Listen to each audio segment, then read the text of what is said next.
20/3/2026 ஸ்ரீ விசுவாவசு வருடம் பங்குனி மாதம் 6ஆம் தேதி வெள்ளிக்கிழமை. இன்றைய நாளிற்கான 12 ராசிகளுக்கான தின பலன்கள். மேஷம் வெற்றி நிச்சயம். ரிஷபம் செலவுகளை கட்டுப்படுத்தக்கூடிய நாள். மிதுனம் மன தெளிவு உண்டாகும். கடகம் லாபம் அதிகரிக்கும். சிம்மம் பரிசு பாராட்டு மழை உண்டு. கன்னி பரிவு நிறைந்த நாள். துலாம் உழைப்பு அதிகரிக்கும். விருச்சகம் கவனம் தேவை.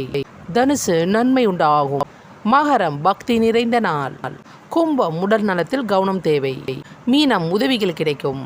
சிம்ம ராசிக்கு சந்திராஷ்டிரமம் இன்று காலை 10 மணி வரை உள்ளது. அதன் பிறகு கன்னி ராசிக்கு சந்திராஷ்டிரமம். சிம்மம் ராசி நேயர்களே, எந்த விதமான முக்கிய முடிவுகள் மேற்கொள்வதாக இருந்தால் இன்று காலை 10 மணிக்கு மேல் தாராளமாக செய்யலாம். அதே போல் கன்னி ராசி அன்பர்களே, எந்த விதமான முக்கிய முடிவுகள் மேற்கொள்வதாக இருந்தால் இன்று காலை 10 மணிக்குள் செய்து முடித்து விடுங்கள். அதன் பிறகு உங்களுக்கு சந்திராஷ்டிரமம் ஏற்படுகின்றது. சந்திராஷ்டிரமம் வேளையில் தேவையில்லாத பிரச்சனை, விபத்துகள் ஏற்படுவதற்கும் பொருட்கள் களவு போவதற்கும் வாய்ப்புள்ளது. அதனால் சந்திராஷ்டிரமம் வேலை கவனத்தை கடைபிடித்து இறை வழிபாட்டை